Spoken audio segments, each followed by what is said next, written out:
Morning students.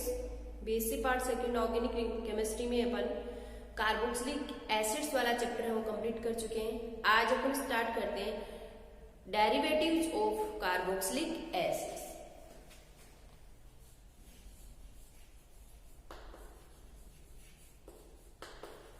Derivatives of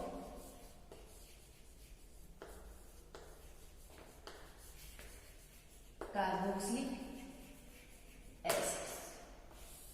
देखो carboxylic acids के derivative अपन देखो कई प्रकार के कंपाउंड्स पढ़ते हैं, जैसे ये है CH3, CO अक्स या CH3 C double bond O, OCO CH3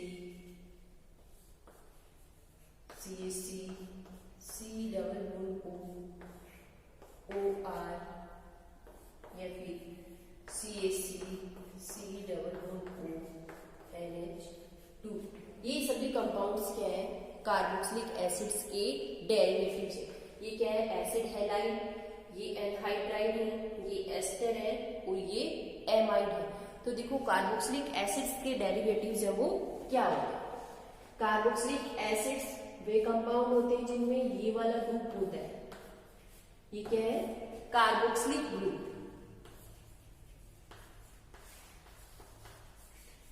carboxylic group. तो कार्बोक्सिलिक ग्रुप में ये जो OH समूह है, इसकी जगह अगर ये वाले आ जाए, हैलोजेंस आ जाए, तो वो एसिड हैलाइड्स बन जाएंगे।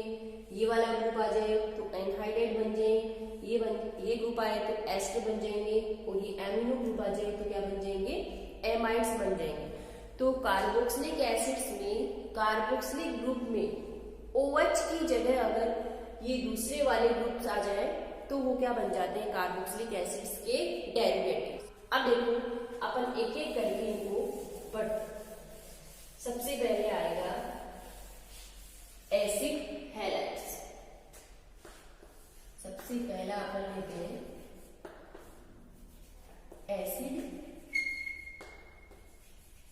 हैलाइड्स। तो देखो जो कार्बोक्सिलिक एसिड्स में कार्बोक्सिलिक ग्रुप है उसमें OH की जगह क्या आ जाए, कोई हैलोजन एटम आ जाए तो वो क्या बन जाएंगे, CO अक्स, एसिड हैलाइड्स। देखो जैसे ये है CH3 CO Cl ले गया। तो कार्बोक्सिलिक एसिड से जब अपन एसिड हैलाइड बनाए तो उनका नॉमेनक्लेचर कैसे करेंगे, एक एसिड के स्थान पे अपन क्या लगा देंगे, इल हैलाइड। जैसे ये क्या है, ये था जैसे CH3C double bond O OH, ये एसिडिक एसिड है ना, तो एक एसिड की जगह अगर हैलोजन एटम आ गया OH की जगह, तो इससे जो एसिड हैलाइड बनेगा उसे क्या नाम देंगे अपन, एसिटिल क्लोराइड। यानी एक एसिड की जगह क्या लगा देंगे, इल हैलाइड। तो जो एसिड हैलाइड्स है उसमें सबसे इंपॉर्टेंट कंपाउंड कौन सा होता है, ये एसिटिल क्लोराइड है, वो सबसे इंपॉर्टेंट होता है। जैसे अपन इस पे और एग्जांपल देखें,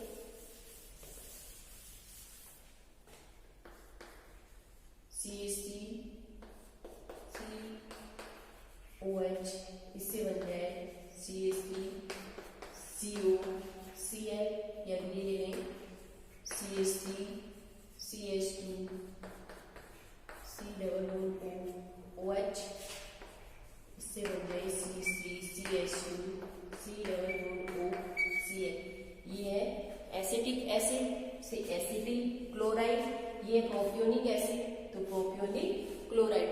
तो ये फर्स्ट हो गया कार्बोक्सिलिक एसिड से एसिड हैलाइड्स डेरिवेटिव्स का वर्णन। ओके, और कैसे इनका नॉमेनक्लेचर अपन करते हैं ये बात। सेकेंड अपन लेते हैं एसिड एनहाइड्राइड।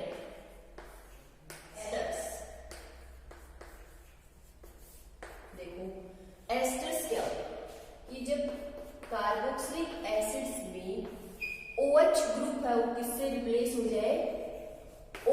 से रिप्लेस हो जाए और ये बन जाए C double bond O OR। ये ग्रुप कौन सा ग्रुप है? Alkoxy group. तो कार्बोक्सिलिक एसिड्स में जो कार्बोक्सिलिक ग्रुप है उसका OH ग्रुप अगर एल्कोक्सी ग्रुप OH से रिप्लेस हो जाए तो क्या बन जाएंगे अपने पास? एस्टर्स का फॉर्मेशन हो जाएगा। और इनका नोमेनक्लेचर अपन कैसे करते हैं? एल्किल एल्केनोइड के नाम से। एल्किल एल्केनोइड नाम से अपन इनका नोमेनक्लेचर करेंगे। जैसे एग्जांपल ले लें अपन CH3 C double bond O OCH3, या फिर ले लें CH3 C double bond O OCH2 CH3, या फिर और ले लें CH3 CH2 C double bond O OCH3। देखो एल्किल एल्केनोइड यानी ये जो एल्कोक्सी ग्रुप का एल्किल ग्रुप होगा इसे तो अपन देंगे एल्किल, बाकी का जो बचेगा उसे क्या बोलेंगे? एल्केनोइड। तो यहाँ पर क्या जुड़ा हुआ है? मैथिल, कितने कार्बन है इधर? 2, मैथिल एथेनोइड। ओके, ऐसे इसका क्या हो जाएगा? इधर OR एल्कोक्सी ग्रुप में कौन सा एल्किल ग्रुप है? एथिल। तो एथिल 2 कार्बन इधर है, एथिल एथेनोइड। ओके, जैसे यहाँ पर क्या है? मैथिल, और इधर 3 कार्बन है तो मैथिल प्रोप्यून। ओके, तो अपन जो एस्टर्स हैं उन्हें कैसे बनाएंगे? कार्बोक्सिलिक एसिड में जो COOH ग्रुप है इसमें OH के स्थान पे क्या लगा दें? एल्कोक्सी ग्रुप लगा दें तो किसका फॉर्मेशन हो जाएगा? एस्टर्स का फॉर्मेशन हो जाएगा।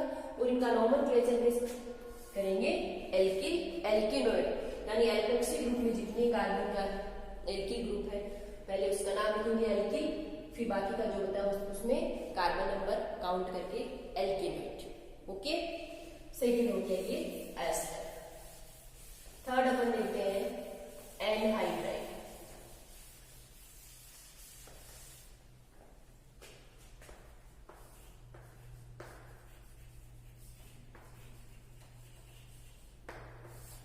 देखो एसिड एनहाइड्राइड। देखो एनहाइड्राइड में फंक्शनल ग्रुप होता है ये C double bond OCO R। ये होता है एनहाइड्राइड्स का फंक्शनल ग्रुप। तो जो एलिफेटिक मोनोकार्बोक्सिलिक एसिड्स होते हैं, 2 अपन ने क्या ले लिए? एलिफेटिक मोनोकार्बोक्सिलिक एसिड के मॉलिक्यूल ले लिए। तो उन 2 एलिफेटिक मोनोकार्बोक्सिलिक एसिड के मॉलिक्यूल से अगर एक वाटर मॉलिक्यूल निकल जाए तो किसका फॉर्मेशन हो जाता है? एनहाइड्राइड का। जैसे अपन ये लें C डबल बॉन्ड OH, एक तो ये ले लिया, एक इधर ये ले लिया C डबल बॉन्ड O और ये OH। इन 2 कार्बोक्सिलिक एसिड मोनोकार्बोक्सिलिक एसिड से एक क्या निकल जाए? वाटर मॉलिक्यूल है वो बाहर निकल जाए तो किसका फॉर्मेशन हो जाएगा? Anhydride HC double bond O C double bond OH। ये क्या हो गया? फॉर्मिक एसिड के 2 मॉलिक्यूल है तो फॉर्मिक एनहाइड्राइड। और एनहाइड्राइड सीरीज का जो फर्स्ट मेंबर है वो भी क्या है?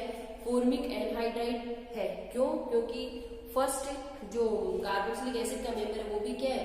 फॉर्मिक एसिड है। लेकिन ये जो फॉर्मिक एनहाइड्राइड है ये कैसा मॉलिक्यूल होता है? अनस्टेबल मॉलिक्यूल होता है। फॉर्मिक एनहाइड्राइड कैसा होता है? अनस्टेबल मॉलिक्यूल होता है। तो इसका जो फर्स्ट मेंबर है एनहाइड्राइड सीरीज का वो अपन क्या लेंगे? Acetic anhydride. और एसिटिक एनहाइड्राइड नाम से ही पता चल रहा है कि किससे बना हुआ होगा? एसिटिक एनहाइड एसिटिक एसिड से।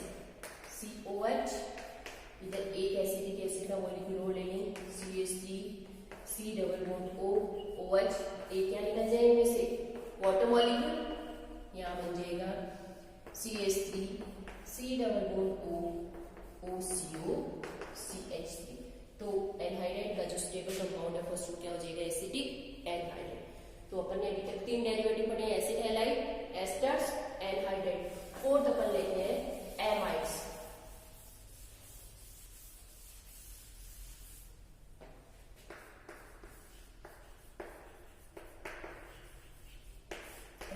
देखो कार्बोक्सिलिक एसिड्स में जो कार्बोक्सिलिक OH, इसमें अगर OH की जगह एमिनो ग्रुप आ जाए, NH2 यानी OH हो एमिनो ग्रुप से रिप्लेस हो जाए तो किसका फॉर्मेशन हो जाएगा, एमाइड्स का फॉर्मेशन हो जाएगा। ओके, देखो यहाँ पर एग्जांपल अपन ले लें, जैसे HCOO NH2, ये इसका फर्स्ट मेंबर है, क्या हो जाएगा, फॉर्मिक एसिड से बना है, फॉर्मामाइड। यहाँ पे ये ले लें CH3 COO NH2, ये क्या हो जाएगा, एसिटामाइड। अब देखो यहाँ पर एक इंपॉर्टेंट एमाइड और अपन पढ़ते हैं, यूरिया। ये क्या है, यूरिया। देखो जैसे कार्बोनिक एसिड भी होता है NH2 COO OH, इसे क्या बोलते हैं, कार्बोनिक एसिड। कार्बोनिक एसिड में अगर OH ग्रुप हो NH2 से रिप्लेस हो जाए, NH2 COO NH2, तो इसका फॉर्मेशन हो जाएगा, ठीक है, यूरिया। तो यहाँ पर अपन ने बात की है एमाइड्स की। एमाइड्स का फॉर्मेशन वो कैसे होता है, कार्बोक्सिलिक एसिड में OH तो NH2 से अगर एमिनो ग्रुप से रिप्लेस हो जाए तो किसका फॉर्मेशन हो जाएगा, एमाइड्स का।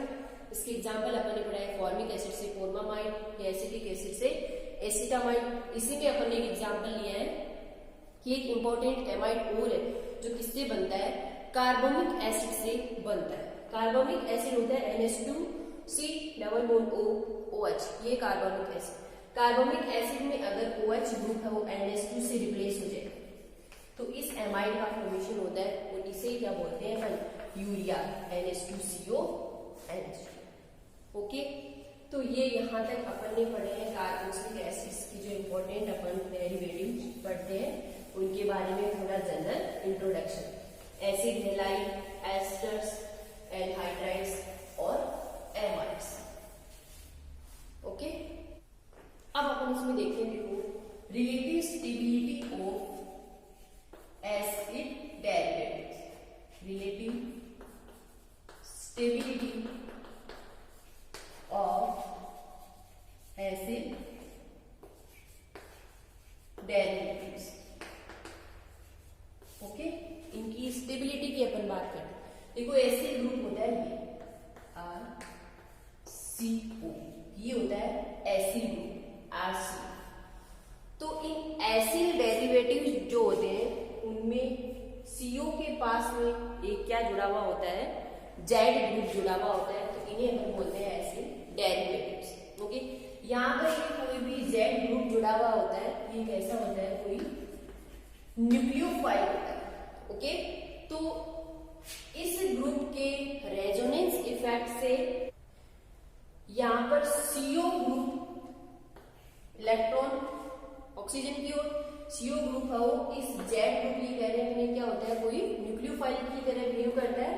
तो ये CO का जो कार्बन है वो इलेक्ट्रॉन डेफिशिएंट नहीं हो पाता, यानी इलेक्ट्रॉन न्यून नहीं हो पाता है, किस वजह से, इस Z ग्रुप के रेजोनेंस की वजह से। तो ये इलेक्ट्रॉन डेफिशिएंट नहीं हो पाएगा, यानी जो न्यूक्लियोफाइल आएगा वो इजीली यहाँ पर अटैक नहीं कर पाएगा। तो ये इसकी जो जनरल रिएक्शन होती है कार्बोनिल ग्रुप की, न्यूक्लियोफिलिक एडिशन रिएक्शन, वो यहाँ पर नहीं हो पाती है। ये अपन ने कार्बोक्सिलिक एसिड्स वाला चैप्टर जब स्टार्ट किया था तब अपन ने बात करी थी कि कार्बोक्सिलिक एसिड्स में ये जो CO ग्रुप होता है इसे अपन ने क्या बोला था, सूडो कार्बोनिल से क्या बोला था अपन ने, सूडो कार्बोनिल बोला था। क्यों, क्योंकि यहाँ पर भी वही हो रहा था, देखो इलेक्ट्रॉन्स की शिफ्टिंग ऑक्सीजन की ओर होने से कार्बन कैसा इलेक्ट्रॉन डेफिशिएंट, लेकिन इधर ऑक्सीजन पे क्या है, नॉन पेयर है, यानी कि इधर क्या कर देंगे, रेजोनेंस, इसलिए इलेक्ट्रॉन डेफिशिएंट है वो नहीं हो पाएगा, और इजीली न्यूक्लियोफिलिक एडिशन रिएक्शन है वो यहाँ पर नहीं हो पाती। तो वैसे ही यहाँ पर जो एसिड डेरिवेटिव्स हैं इनमें भी Z ग्रुप अपन कहते हैं कि न्यूक्लियोफाइल की तरह बिहेव करता है। तो यहाँ पर भी कार्बन इलेक्ट्रॉन डेफिशिएंट नहीं हो पाएगा और न्यूक्लियोफाइल इजीली यहाँ पर अटैक नहीं कर पाएंगे, इसलिए ये भी किसकी तरह बिहेव करता है, सूडो कार्बोनिल की तरह बिहेव करता है। और यहाँ पर भी जो कार्बोक्सिलिक एसिड में यहाँ पर OH ग्रुप होता है, तो यहाँ पर भी ये OH की तरह ही बिहेव करता है, जो Z ग्रुप है वो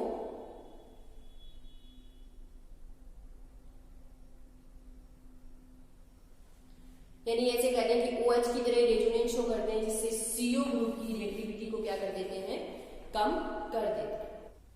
तो देखो ये जो एसिड हैलाइड्स होते हैं इनका एक ऑर्डर होता है, इसे ध्यान रखना, ये बहुत इंपॉर्टेंट है। जैसे ये है RCOOCl,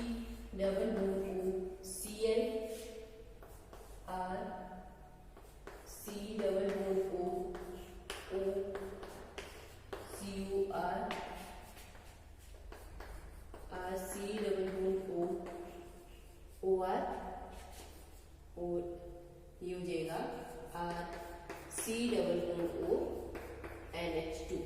तो ये है इन एसिड डेरिवेटिव्स की रिएक्टिविटी का ऑर्डर। ये क्या है कि रिएक्टिविटी का ऑर्डर है, यानी जो एसिड हैलाइड्स होते हैं उनमें सबसे ज्यादा रिएक्टिव कौन होता है, एसिड हैलाइड, फिर उससे कम एनहाइड्राइड, उससे कम एस्टर, और सबसे कम रिएक्टिविटी किसकी होती है, एमाइड्स की। तो ये ध्यान रखना है, कई बार एग्जाम में पूछ लिया जाता है कि एसिड हैलाइड्स की रिएक्टिविटी का ऑर्डर और स्टेबिलिटी का ऑर्डर जस्ट इससे क्या हो जाएगा, पॉजिटिव। ओके, इसके आगे का पार्ट अपन नेक्स्ट क्लास में डिस्कस